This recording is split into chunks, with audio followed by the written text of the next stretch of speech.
Hello friends. अब हम लोग हमारे एक नए यूनिट की तरफ बढ़ रहे, that is last unit of contract act, unit number 6। आप बोलेंगे सर हमारा यूनिट 1 हुआ, 2 हुआ, 3 हुआ, उसके बाद में डायरेक्ट 6 कैसे? तो बच्चों बहुत सीधी सी बात है। हम लोगों ने यूनिट 3 के लास्ट में क्या देखा था? हम लोगों ने वेजरिंग एग्रीमेंट देखा था, ओके। और वहां कंटिंजेंट कॉन्ट्रैक्ट ऐसा बार बार आ रहा था, ओके। तो मैंने इसके लिए पहले ही यूनिट 6 यहां पे ले लिया, क्योंकि यूनिट 6 कौन सा बताना? कंटिंजेंट एंड कॉजी कॉन्ट्रैक्ट के बारे में। आपको कॉजी कॉन्ट्रैक्ट जरा जरा सा हल्का हल्का याद आ रहा होगा, यहाँ पूरा मैं आपको कवर भी कराऊंगा और याद भी दिला दूंगा। और कंटिंजेंट कॉन्ट्रैक्ट जो हमने प्रीवियस वीडियो में कही, तो भी ऐसा पकड़ के चलो यूनिट 3 के एंड में हमने जहां इसकी इंफॉर्मेशन ली थी, तो ये चीजें हम लोग और डिटेल में देखने वाले, ओके।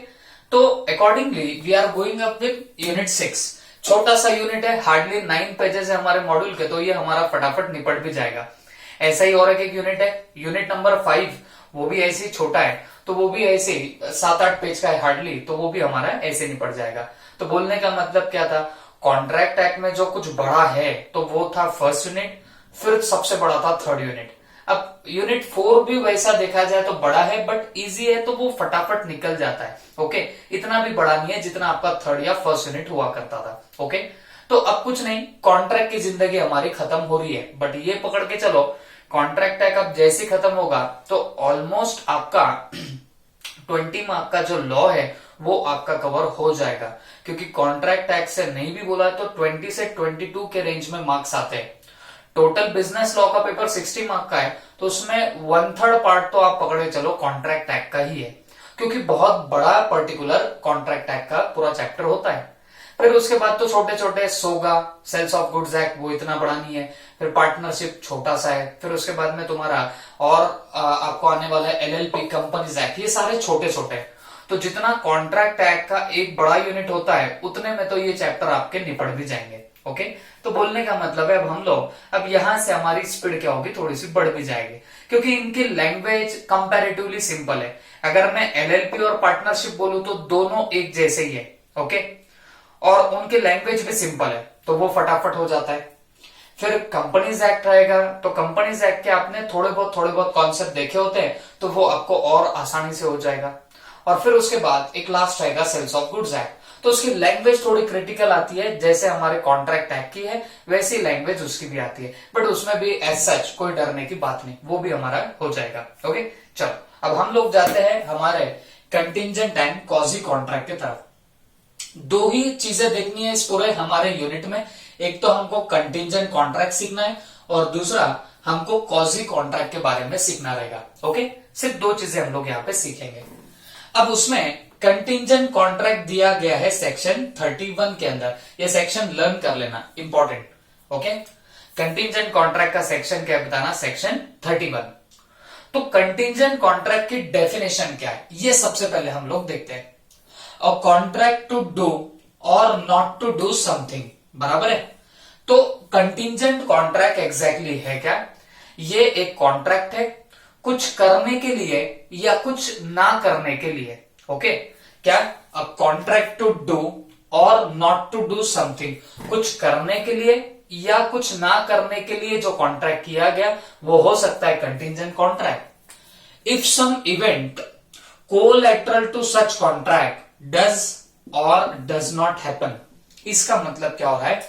ये contingent contract to do or not to do something है, कुछ करने या ना करने के लिए किया जाता है कंटिंजेंट कॉन्ट्रैक्ट।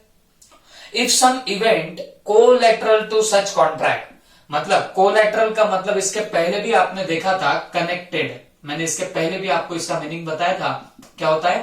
Connected, okay.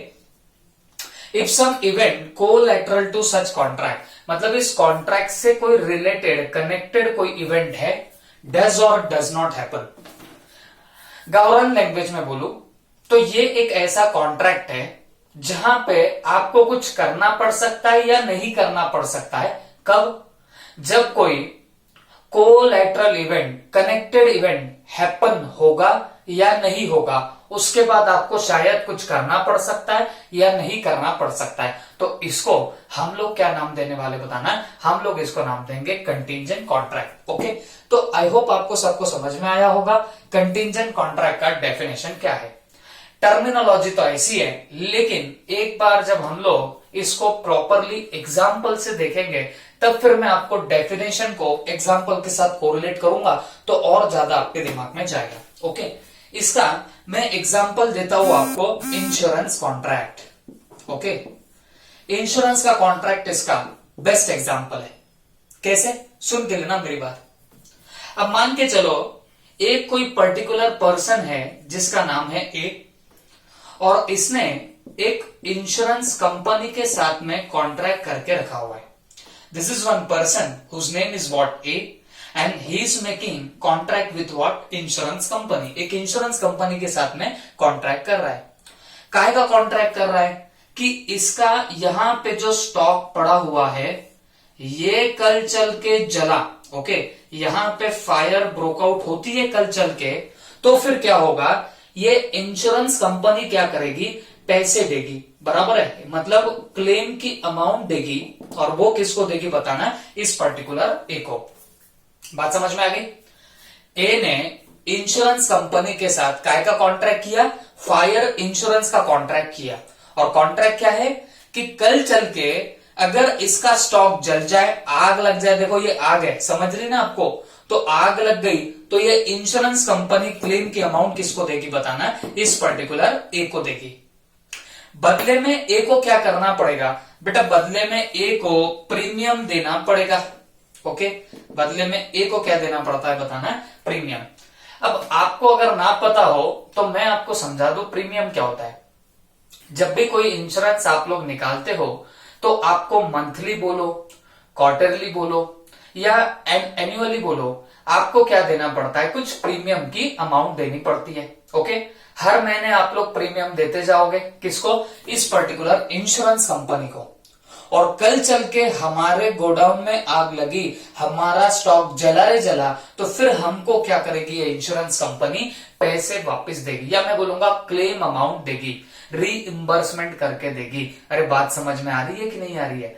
तो ये जो कॉन्ट्रैक्ट हुआ ना बच्चों, ये कौन सा कॉन्ट्रैक्ट होता है, इंश्योरेंस कॉन्ट्रैक्ट। और ये insurance contract is the classic example of your contingent contract. Okay, ये एकदम क्लासिक एग्जाम्पल है आपके किसके, कंटिंजेंट कॉन्ट्रैक्ट का। आप बोलेंगे सर कैसे, इसको बिठा के दिखाओ डेफिनेशन में तो हम माने, तो बात मेरी ध्यान से सुनना। देखो, contract to do or not to do something, तो इंश्योरेंस कंपनी ने कॉन्ट्रैक्ट किया to do or not to do something, but insurance contract to do something होता है, कुछ करने का कॉन्ट्रैक्ट है। क्लियर है। ओके, कब, if some event collateral to such contract. मुझे एक बात बताओ, ये मेन कॉन्ट्रैक्ट है कौन सी चीज का, तो बेटा कॉन्ट्रैक्ट तो आपका इंश्योरेंस का है। कॉन्ट्रैक्ट तो कौन सा है बताना, इंश्योरेंस का है। और उसमें क्या होता है, आप इस बंदे को प्रीमियम दोगे, आप कंपनी को प्रीमियम दोगे मंथली, क्वार्टरली, एनुअली। और अगर कल चल के कोई कोलैटरल इवेंट बोले तो आग लगना, ये फायर ब्रोकआउट होना, ये क्या हो गया बताना, एक इवेंट हो गया। ओके, और ये event does or does not happen, तो कल चल के इवेंट हैपन हुआ, मतलब कल चल के आग लगी, तो फिर क्या होगा, टू डू समथिंग का कॉन्ट्रैक्ट है, तो इंश्योरेंस कंपनी क्या करेगी, आपको पैसा देगी। वापिस से बताता हूं, प्लीज ध्यान से देखना। देखो भाई, और कॉन्ट्रैक्ट टू डू समथिंग और नॉट टू डू समथिंग, तो ये इंश्योरेंस कॉन्ट्रैक्ट में कुछ करने का कॉन्ट्रैक्ट होता है, टू डू समथिंग का कॉन्ट्रैक्ट होगा, और वो टू डू कौन करने वाला है, इंश्योरेंस कंपनी। इंश्योरेंस कंपनी कुछ काम करेगी। ओके, कब, if some event collateral to contract. अब बताओ, कॉन्ट्रैक्ट तो है इंश्योरेंस का, इससे कनेक्टेड इवेंट कौन सा है, इस इंश्योरेंस कॉन्ट्रैक्ट से कनेक्टेड इवेंट कौन सा है, उसको बोलेंगे कोलैटरल इवेंट। तो मुझे एक बात समझ में आती, कनेक्टेड इवेंट है ये फायर ब्रोकआउट होना, अगर यहां पे आग लगी तो फिर जाके क्या होगा बताना, इसको बोला जाएगा वो कोलैटरल इवेंट। अगर आग लगती है तो फिर वो कॉन्ट्रैक्ट क्या होने लग जाएगा बताना, कॉन्ट्रैक्ट के हिसाब से डज वहां पे आपको कुछ करना पड़ सकता है। ओके, टू डू समथिंग बोला ना, कुछ करना पड़ेगा। और कब करना पड़ेगा बताना, जब कोई event collateral to contract does or does not happen. तो कल चल के ये इवेंट कौन सा, फायर ब्रोक आउट होना, तो ये कोलैटरल इवेंट है। क्यों मैं इसको कोलैटरल बोल रहा हूं, क्योंकि मेरा मेन कॉन्ट्रैक्ट है इंश्योरेंस का, और उससे कनेक्टेड जो मेरा इवेंट है वो है आग लगना, है ना। आग लगी तो वो इंश्योरेंस का कॉन्ट्रैक्ट फोर्स में आएगा। बात समझ में आ रही है आपको। तो इसके लिए क्या बोला जाता है, contract to do or not to do something, कुछ करने या ना करने के लिए कॉन्ट्रैक्ट है। जैसे यहां पे इंश्योरेंस के पैसे देने का कॉन्ट्रैक्ट है। If some collateral event, collateral event अब यहाँ पे क्या हो गया, फायर ब्रोक आउट होना, अगर आग लग गई तो, है ना, ये हो गया event collateral. Does or does not happen, तो यहाँ पे अगर ये हैपन होगा इवेंट तो जाके वो कॉन्ट्रैक्ट होगा, मतलब वहां पे आपको पैसे देने पड़ेंगे। टू डू समथिंग का कॉन्ट्रैक्ट आएगा। ओके, तो ये होता है आपका कंटिंजेंट कॉन्ट्रैक्ट। अगर मैं सिंपली इसको कंक्लूड करूं तो कंटिंजेंट कॉन्ट्रैक्ट में कुछ करना या ना करना पड़ सकता है। कब, कोई collateral event, connected event happen होगा या नहीं होगा, तब हैपन हुआ तो करना पड़ सकता है, नहीं हैपन हुआ तो भी शायद करना या नहीं करना पड़ सकता है। ऐसे आप लोग कॉन्ट्रैक्ट को कौन सा कॉन्ट्रैक्ट बोलोगे, कंटिंजेंट कॉन्ट्रैक्ट बोलोगे। क्लियर हो गई बात सबको। दूसरी बात, हमने एग्जाम्पल के लिए कौन सा देखा, इंश्योरेंस का एग्जाम्पल देखा। वैसे कॉन्ट्रैक्ट ऑफ गारंटी भी इसी का एग्जाम्पल आती है। गारंटी का कॉन्ट्रैक्ट कैसे, मान लो ये ए नाम का एक बंदा है, बी नाम का एक बंदा है, सी नाम का एक बंदा है। Okay, A B C. अब बी को लोन लेना था सी से। ओके, बी को लोन लेना था सी से, बट सी ने बोला मैं तेरे पे भरोसा नहीं करता, कोई तो भी गारंटर को लेके आ। तो बी ने बात करी ए से कि यार देख ये मुझे लोन नहीं दे रहा, तो तू प्लीज मेरे लिए गारंटी दे दे। अब ए क्या करता है बताना, ए गारंटी देता है। ओके, गारंटी किसको दे रहा है बताना, सी को। क्या गारंटी दे रहा है ए सी को, कि भाई देख अगर बी ने तेरा लोन रीपे नहीं किया ना तो मैं तुझे क्या करूंगा, लोन का रीपेमेंट करूंगा। बात क्लियर हो गई सबको। अब प्रॉब्लम क्या होती है, तो ये बन जाएगा कंटिंजेंट कॉन्ट्रैक्ट। प्रॉब्लम क्या हो रही है, this is becoming what, contingent contract. आप बोलेंगे सर कैसे, ये एक बार समझाओ कैसे कंटिंजेंट कॉन्ट्रैक्ट बन रहा है। देखो, a contract to do something, अब ये जिसने गारंटी दी ना वो कॉन्ट्रैक्ट कर रहा है टू डू समथिंग, वो गारंटी दे रहा है। इसका मतलब वो क्या बोलता है कि अगर बी ने पैसे नहीं दिए तो मैं पैसे लौटाऊंगा। तो मतलब क्या हो गया, ए का कॉन्ट्रैक्ट टू डू समथिंग है, कुछ करने का कॉन्ट्रैक्ट किया, किसने, ए ने। सम इवेंट कोलैटरल, अब मेन कॉन्ट्रैक्ट ए और सी के बीच में है गारंटी का कॉन्ट्रैक्ट, और कोलैटरल इवेंट क्या है, कनेक्टेड इवेंट क्या है, does or does not happen. मतलब कोलैटरल इवेंट अगर हैपन हुआ तो जाके इसको कुछ करना पड़ सकता है। वो कौन सा कोलैटरल इवेंट है, कौन सा कनेक्टेड इवेंट है जो हैपन हो गया तो इसको कुछ करना पड़ेगा। तो बेटा अगर बी ने पैसे नहीं दिए ना तो फिर ए को पैसे देने पड़ेंगे। तो बी का पैसा नहीं देना ये क्या बन जाएगा, कोलैटरल इवेंट बन जाएगा। बात समझ में आई। तो ये इवेंट हैपन हो गया कि बी ने पैसे नहीं दिए सी को, तो फिर इसको टू डू समथिंग करना पड़ेगा। ओके, तो कॉन्ट्रैक्ट टू डू समथिंग, कुछ करने का कॉन्ट्रैक्ट है। If some event collateral to such contract, मतलब इस कॉन्ट्रैक्ट से रिलेटेड कोई इवेंट है, कनेक्टेड कोई इवेंट है, does or does not happen, वो अगर हैपन हुआ या नहीं हुआ तो आपको कुछ करना पड़ सकता है। जैसे बी ने पैसे नहीं दिए तो ए को रीपे करना पड़ेगा। तो ये कॉन्ट्रैक्ट कौन सा बन गया बताना, कंटिंजेंट कॉन्ट्रैक्ट बनेगा। आई होप सबको समझ में आया होगा। तो this is the definition of your what, contingent contract. वापिस एक बार डेफिनेशन लर्न करते।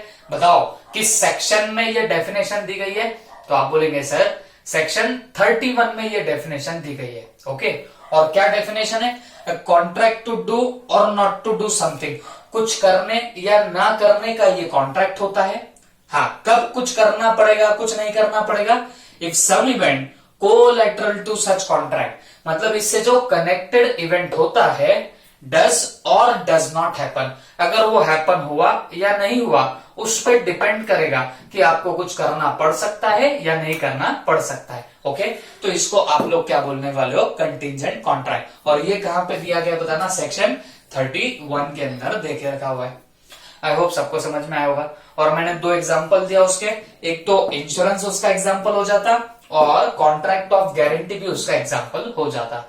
वैसे कॉन्ट्रैक्ट ऑफ इंडेमनिटी, इंडेमनिटी का मतलब है नुकसान की भरपाई करके देना, ये वर्ड शायद पहले भी आया, वो भी इसी के अंदर आ जाता है। क्लियर? अब क्योंकि इंश्योरेंस खुद कॉन्ट्रैक्ट ऑफ इंडेमनिटी है तो इसके लिए मैंने उसको अलग से नहीं बताया। ओके, तो ये 2 एग्जाम्पल याद रख लेना। उसके बाद अब ये कोलैटरल इवेंट जो हम लोग बार बार बोल रहे हैं, कोलैटरल इवेंट हैपन्स और डज नॉट हैपन, तो आपको to do or not to do something करना पड़ेगा। तो ये कोलैटरल इवेंट होता क्या है, तो ये पॉलक एंड मुल्ला हो गए, नाम बड़ा ही अजीब है, लेकिन पॉलक एंड मुल्ला ये जो 2 बंदे थे इन्होंने बताया कि भाई कोलैटरल इवेंट क्या होता है। तो collateral event neither performance directly promise, ये ना तो परफॉर्मेंस है जो हमने प्रॉमिस करी थी, nor whole consideration for a promise, और ना ही कंसिडरेशन है प्रॉमिस के लिए। तो पॉलक एंड मुल्ला ने सीधे सीधे बोला कि ये कोलैटरल इवेंट ना तो परफॉर्मेंस डायरेक्टली प्रॉमिस है, ये ऐसा परफॉर्मेंस नहीं है जिसके लिए हमने प्रॉमिस किया था, और ना ही ये whole consideration for a promise है, और ना ही किसी प्रॉमिस की ये कंसिडरेशन है। आप बोलेंगे सर एग्जाम्पल में कोरिलेट करके बताओ और अच्छे से समझेगा, तो सुनो मेरी बात। वो बोलता है performance, it is neither performance directly promise. अब एक बात बताना, ये इंश्योरेंस कॉन्ट्रैक्ट हुआ तो मैंने आपको कोलैटरल इवेंट क्या बोला, ये फायर ब्रोक आउट होना, तो ये मैंने आपको बोला कि it is a collateral event. बात समझ में आ गई? अब मुझे एक बात बताओ, ये मैं अगर इसको फायर ब्रोक आउट होने को कोलैटरल इवेंट बोल रहा हूं तो इसने तो डेफिनेशन दिया it is neither performance directly promise. आप बताओ क्या यहां पे इंश्योरेंस कंपनी ऐसा बोलती है कि तुम आग लगाओ हम तुमको पैसा लाके देंगे, ऐसा होता है क्या? जवाब है नहीं। बात समझ में आ रही ना आपको? देखो परफॉर्मेंस डायरेक्टली प्रॉमिस, इसका मतलब क्या हुआ कि भाई ऐसा है क्या कि इंश्योरेंस कंपनी इसको पैसे कब देंगी, आग लगाने के बाद देंगी। परफॉर्मेंस डायरेक्टली प्रॉमिस, क्या ऐसा प्रॉमिस हुआ है क्या कि आप ऐसा परफॉर्मेंस करके आ जाओ, इस इवेंट का परफॉर्मेंस करके आ जाओ, इस इवेंट का मतलब क्या, आग लगा के आ जाओ हम तुमको पैसे देंगे, ऐसा कुछ हुआ क्या? नहीं। तो ये कोलैटरल इवेंट क्या होता है, नीदर परफॉर्मेंस डायरेक्टली प्रॉमिस। तो ये ऐसा इवेंट होता है जिसकी कोई परफॉर्मेंस करने के लिए प्रॉमिस नहीं दिया जाता। ओके, मतलब आग लगाने के लिए प्रॉमिस दिया गया है क्या? यहाँ पे नहीं। आग अपने आप लग सकती है और लग गई तो हम पैसे देंगे, ये प्रॉमिस हुआ है, ना कि कोलैटरल इवेंट के परफॉर्मेंस का यहाँ पे क्या नहीं हुआ है बताना, अग्रीमेंट नहीं हुआ है। ओके, तो इसके लिए बोला है it is neither performance directly promise. तो ये आग लगाना ऐसा कोई प्रॉमिस होता है क्या? बताओ, ऐसा कोई प्रॉमिस नहीं होगा। तो it is neither performance directly promise nor whole consideration for a promise, और ना ही ये इवेंट कंसिडरेशन होता है प्रॉमिस का। तो ये पैसे देंगे बदले में आग लगाएंगे, ऐसा कुछ है क्या? जवाब है नहीं। तो सिंपली स्पीकिंग कोलैटरल इवेंट का इन्होंने क्या डेफिनेशन दिया, it is neither performance directly promise, ये ऐसा भी नहीं है कि ये हम लोगों ने प्रॉमिस किया ये परफॉर्मेंस करने के लिए, और ना ही ये whole consideration for a promise भी है। तो this is the definition of this your Pollock and Mulla. I hope आपको ये सब समझ में आया होगा। अब इसके बाद हम लोग इसका देखेंगे इसेंशियल एलिमेंट, वो सब डेफिनेशन से ही आए हुए हैं, कुछ नया नहीं उसमें। और उसमें सबसे इंपॉर्टेंट अब आगे एक पार्ट आएगा, that is rules regarding enforcement of contingent contract, वो सबसे इंपॉर्टेंट रहेगा। ओके, तो आप लोग इतना नोट कर लीजिए।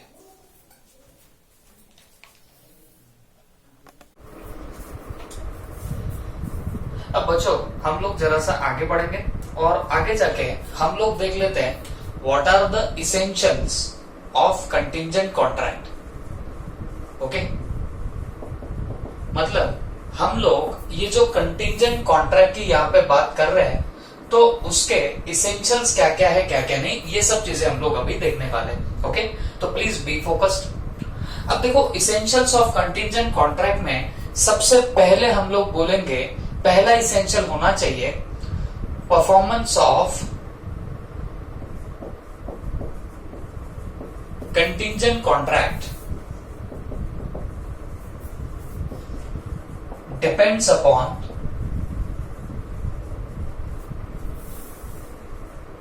happening or non-happening, happening or non-happening of uncertain event, of uncertain event। Okay, तो सबसे पहला इसेंशियल क्या है बताना कंटिंजेंट कॉन्ट्रैक्ट का, कि कंटिंजेंट कॉन्ट्रैक्ट की परफॉर्मेंस डिपेंडेंट होगी ऑन हैपनिंग और non happening of uncertain event. ठीक है, तो अनसर्टेन अभी मत भी लिखो, इसको उसने सेपरेटली लिखा है, आप लिख सकते हो हैपनिंग और नॉन हैपनिंग। तो किसी चीज के हैपन होने या ना होने पे डिपेंड होता है आपका कंटिंजेंट कॉन्ट्रैक्ट। जैसे हमने एग्जांपल देखा था फायर इंश्योरेंस, वो आपका क्या हो जाएगा बताना, कंटिंजेंट कॉन्ट्रैक्ट का एग्जांपल बन जाता है। तो फायर इंश्योरेंस कॉन्ट्रैक्ट परफॉर्म कब करना पड़ेगा इंश्योरेंस कंपनी को, तो आप जवाब दोगे सर इंश्योरेंस कंपनी को तब अपनी परफॉर्मेंस देनी पड़ेगी जब आग लगेगी।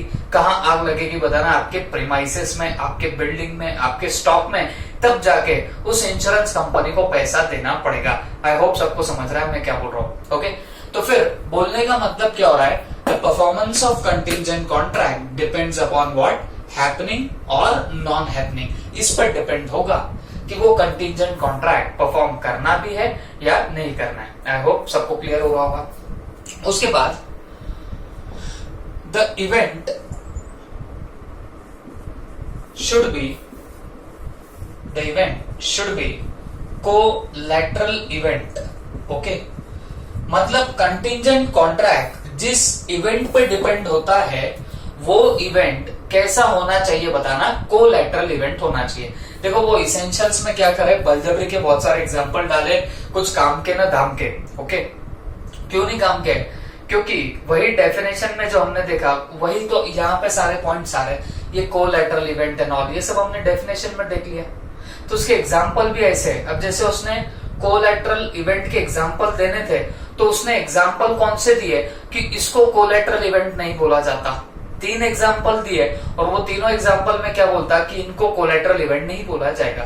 तो बोलने का मतलब है सटीए वाले जैसे इन्होंने क्या किया है बताना, यहाँ पे एक्सप्लेनेशन दिया है। तो हम लोग थोड़ा सा ध्यान रखेंगे, हम लोग उसके डिटेल में नहीं जाते, तो सीधे यही याद रखो, the event should be a collateral event. तो बेटा कोलैटरल का मतलब क्या है बताना, कनेक्टेड इवेंट होना चाहिए। और कनेक्टेड का मतलब क्या हो जाएगा, तो कनेक्टेड का मतलब होता है जिसपे आपका इंश्योरेंस कॉन्ट्रैक्ट डिपेंड होगा।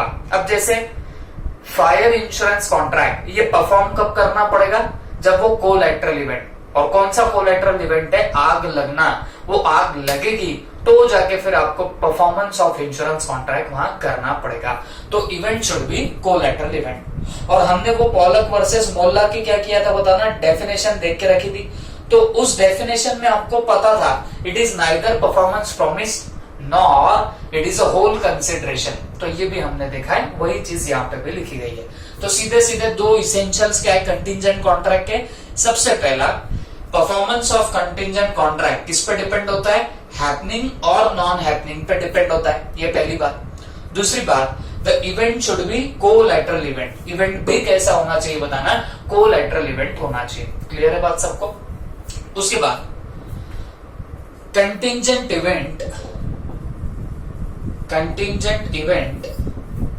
should not be a mere will। अब जिस आप कंटिंजेंट इवेंट की बात कर रहे हैं या वो कोलैटरल इवेंट की हम लोग जो बात कर रहे हैं, वो बस हमारी एक मेयर विल नहीं होनी चाहिए। ओके, मतलब मैं बोलूंगा अगर मेरी मर्जी में देना चाहूंगा तो तुझे 50,000 रुपए दे सकता हो, मेरी मर्जी मैं देना चाहूंगा तो तुझे कितने दे दूंगा, 50,000 दे दूंगा। ओके, तो ये तो मेरे विल पे डिपेंड है ना कि मेरी इच्छा हुई तो मैं तुमको 50,000 दे दूंगा, तो क्या ये कंटिंजेंट कॉन्ट्रैक्ट बना? नहीं। आप यहां नहीं बोल सकते हैपनिंग और नॉन हैपनिंग, मतलब मेरी इच्छा हुई तो मैं तेरे को पैसे दूंगा, ये बोल सकते हो क्या? नहीं। तो मियर विल जो होती है ना, वो कभी भी कंटिंजेंट इवेंट नहीं होती और ना ही उससे कोई कंटिंजेंट कॉन्ट्रैक्ट बन भी सकता। ओके, ये ऐसे ही फालतू में आपको देख रखा हुआ था। और लास्ट में event must be uncertain. Event must be uncertain, तो जिस इवेंट की यहाँ पे बात चल रही है वो इवेंट भी कैसा होना चाहिए बताओ? अनसर्टेन इवेंट होना चाहिए, मतलब उसकी कोई सर्टेनिटी नहीं होनी चाहिए। अब जैसे हम बोल रहे हैं कि भाई कल चल के आग लगी तो आपको इंश्योरेंस का पैसा मिलेगा, तो वो आग लगेगी ये सर्टेन थोड़ी है। हो सकता है कि आग लगे ही ना, या हो सकता है आग लग जाए, तो दोनों भी कैसी बातें बताना 50-50 प्रोबेबिलिटी के साथ में होती है। इसका मतलब क्या हो रहा है? इसका मतलब ये हुआ कि इसकी अनसर्टेनिटी है, तो इवेंट शुड बी अनसर्टेन। तो अगर वो अनसर्टेन इवेंट होता तो जाके उसको कंटिंजेंट कॉन्ट्रैक्ट बोल सकते हैं। ओके, तो 4 इसेंशियल्स है। तो देखो वैसे तो एज सच यहां से क्वेश्चन नहीं निकल पाता। Question rules regarding enforcement of contingent contract वहां से डेफिनेटली निकल सकता, बट फिर भी हमको अगर आ भी जाए तो ये सब चीजें आनी चाहिए। तो बताओ सबसे पहले ये परफॉर्मेंस ऑफ कंटिंजेंट कॉन्ट्रैक्ट किस पर डिपेंड होता है? हैपनिंग और नॉन हैपनिंग, है ना? कुछ हुआ या नहीं हुआ उस पर डिपेंड होता है। ओके, उसके बाद इसमें इवेंट कैसा होना चाहिए? कोलैटरल होना चाहिए, कनेक्टेड होना चाहिए, रिलेटेड होना चाहिए। उसके बाद contingent event should not be a मियर will, वो आपकी सिर्फ इच्छा नहीं होनी चाहिए, मैं चाहूंगा तो तुझे पैसे दे सकता हूं, ऐसा बोलोगे तो क्या उसको कंटिंजेंट कॉन्ट्रैक्ट बोलेंगे क्या? नहीं। और लास्ट में इवेंट मस्ट बी अनसर्टेन, तो इवेंट भी कैसा चाहिए बताना? अनसर्टेन चाहिए। अगर वो सर्टेन इवेंट हुआ तो वो कंटिंजेंट कॉन्ट्रैक्ट नहीं बनेगा। आई होप सबको समझ में आया होगा। बट अगले लेक्चर में इसका बहुत ही इसेंशियल और वेरी इंपॉर्टेंट टॉपिक हम लोग देखेंगे, that is rules regarding enforcement of contingent contract. और उसके बाद में आप लोगों को कॉजी कॉन्ट्रैक्ट के भी क्या देखने बताना है? पॉइंट्स देखने रहेंगे। तो ये 2 पॉइंट काफी इंपॉर्टेंट है इस पर्टिकुलर यूनिट से। तो आप ऐसा पकड़ के चलो, कल अपने वो रूल्स हो जाने हैं और परसों तक हमारा क्या हो जाएगा? वो आपका बाकी का पार्ट हो जाएगा। तो इन शॉर्ट और 2 दिन में हमारा यूनिट कंप्लीट हो जाएगा। ओके, थैंक यू, ये नोट कर लेना।